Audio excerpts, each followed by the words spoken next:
It's now time for Energy Insights, where you get an inside view and local perspectives of all the oil and gas progress going on in the Mid-Ohio Valley. This program is being brought to you by the Southeastern Ohio Oil and Gas Association and can be heard every Saturday at 9 a.m. on local radio WMOA AM 1490 and ESPN radio WJAW FM 100.9 and AM 630. It's now time for the show. Here's Johnny Wharf, your local host.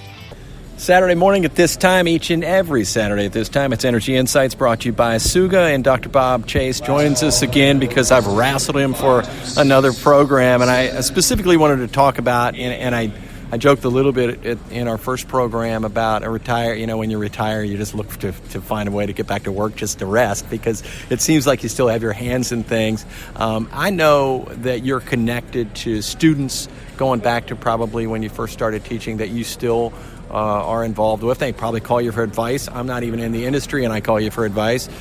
So talk a little bit about as you build relationships in as a professor in this industry. Yeah, it's Marietta College is a unique place to go to school, and we always thought of the department as a family.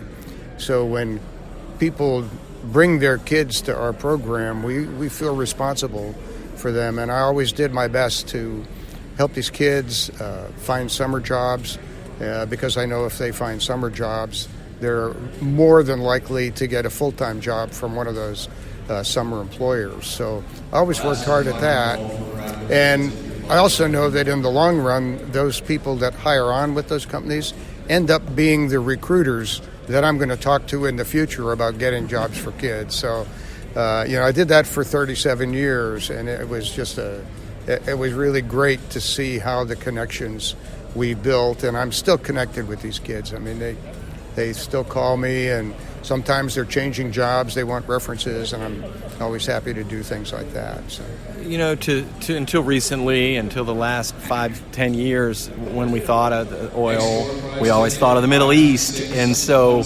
number one, why is that? Because I assume that's where all the oil was, right? And then number two, so does that mean when you were in the business that you had to go there a lot? Or? Yeah, I've made, I think I made 6 or 7 trips, at least that many, to the Middle East. Been to Dubai and Abu Dhabi, Saudi Arabia, Kuwait.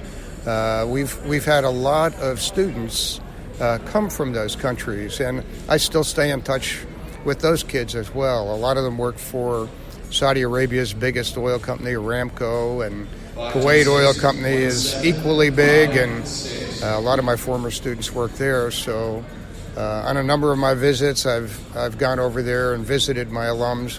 It's always great to see them over in their native country, and they treat me so nice when I do go. Yeah. So how do they? I mean, did you tell them about it? Did you take a field trip, or how do they end up there from here, or are they from there going back?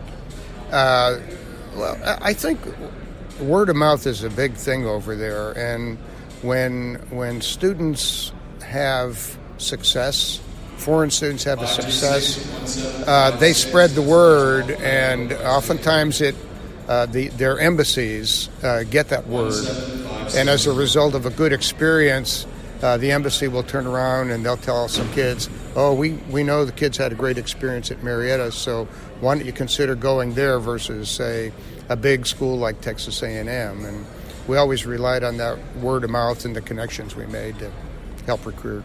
All right, you're a good connection for a lot of people. I thank you for connecting us with us here on Energy Insights and sticking around Marietta. So good to see you out and about, stopping by the radio station and all the cool things you do. Thanks, Johnny. I appreciate it. All right, Dr. Bob Chase, our guest.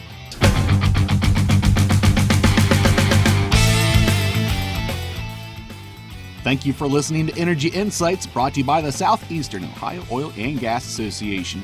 Tune in every Saturday at 9 a.m. on WMOA and ESPN Radio WJAW as Johnny Wharf brings you your local and inside perspectives of the oil and gas progress going on in the Mid-Ohio Valley.